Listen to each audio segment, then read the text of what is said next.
उसे अंगीकार करे और बोले, तब तू उद्धार पाएगा। तो हम जब विश्वास करते हैं तो हम मुंह से अंगीकार करते हैं कि यीशु तू परमेश्वर का पुत्र है, तू मेरे लिए मारा गया, गाड़ा गया, क्रूस पे लटकाया गया और मैं तुझ पे विश्वास करते हैं, तब आप उद्धार पाते हैं। जिस प्रकार से उस चोर ने लाश के समय पे क्रूस पे होते हुए उसने अंगीकार किया कि मैं तो पापी हैं, लेकिन मैं तुझ पे विश्वास करते हैं, तू मुझे याद रखना। और यीशु ने कहा तू आज ही मेरे साथ स्वर्ग में होगा। मेरे प्रियो, वो विश्वास उसके जीवन के अंदर उद्धार को लेकर के आया। वैसे ही आपका विश्वास भी आपके जीवन के अंदर उद्धार को लेकर के आता है। हालेलुया। विश्वास सुनने से और सुनना मसीह के वचन से होता है। तो मैंने आपको बताया आज की सुबह, तो मैं क्या करेंगे, तुझको एक बड़ी जाति बनाएंगे और तुझको एक देश में ले चलेंगे जहाँ पे दूध और मधु की धाराएं बहती हैं। तब अब्राहम ने परमेश्वर के साथ भरोसा किया उस वचन के ऊपर और वो निकल पड़ा उस बात को लेकर के, विश्वास करके कि परमेश्वर ने जो बोला है वैसा परमेश्वर मेरे जीवन में करेगा। तब क्या हुआ, वो विश्वास उसके जीवन के अंदर आशीष को लेकर के आया। वो विश्वास, उसने बाइबल बताती है कि उसके समान कोई धनी व्यक्ति नहीं हुआ, परमेश्वर ने इतनी आशीष दी।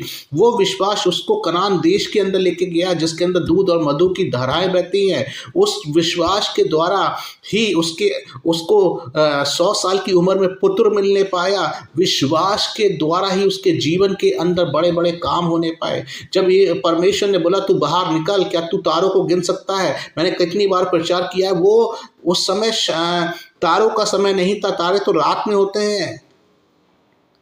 उस समय पे उसने तारों को देखा, वो था उसका जिसकी वजह से परमेश्वर ने उसको आशीष दिया।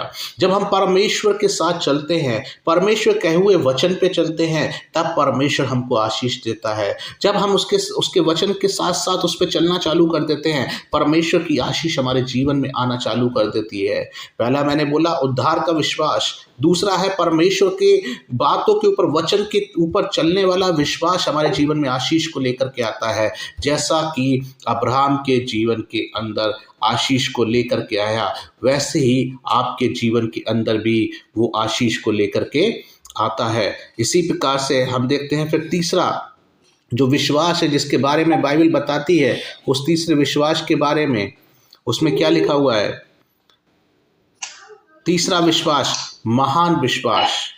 क्या है? महान विश्वास। एक सेनापति था जिसने बोला, यीशु के पास गया, उसने बोला कि तू क्या कर, मेरे सैनिक बीमार है, उसको चंगा कर दे चल करके। लेकिन तो ये क्या है, ये कैसा है जो मैंने बोला आपको, महान विश्वास। उसके अंदर एक महान विश्वास पाया जाता था। वैसे ही होने पाए कि हमारे अंदर भी ऐसा विश्वास होने पाए कि प्रभु तूने जो बोला है वो मेरे जीवन में पूरा होगा। तेरे वचन में जितनी आशीषें,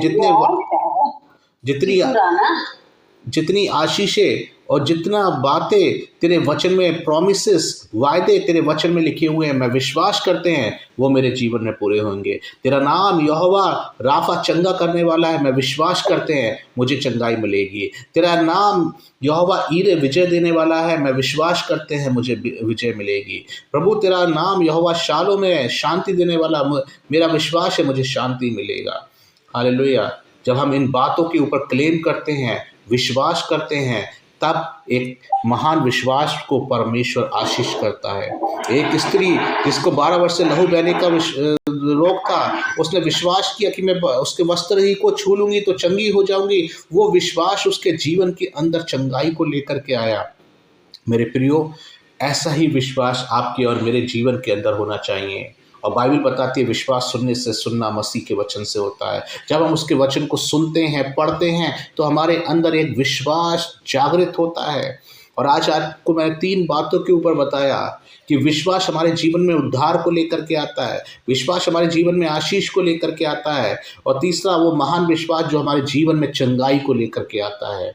हालेलुया। ऐसा विश्वास हम सबके जीवन के अंदर होना है। तो हमें क्या करना है? परमेश्वर के वचन को पढ़ना है, सुनना है, विश्वास करना है, ताकि ये सारी चीज़ें आपके और मेरे जीवन के अंदर पूरी होने पाए। पहली बात, उद्धार का विश्वास। उस चोर ने कि आखिरी समय में क्या हुआ, विश्वास उसके जीवन में उद्धार को लेकर के आया। वो अब्राहम विश्वास। तू तो मसीह है ना, फिर हमें और अपने आप को बचा ले। क्या तुम परमेश्वर से नहीं डरते? उनको वही सजा मिल रही है जो हमें मिली, और इनका तो कोई अपराध नहीं है। मुझे याद रखना यीशु जी, जब आप अपने राज्य में आएंगे। मैं वचन देता हूं कि तुम आज ही स्वर्ग में होगे मेरे साथ।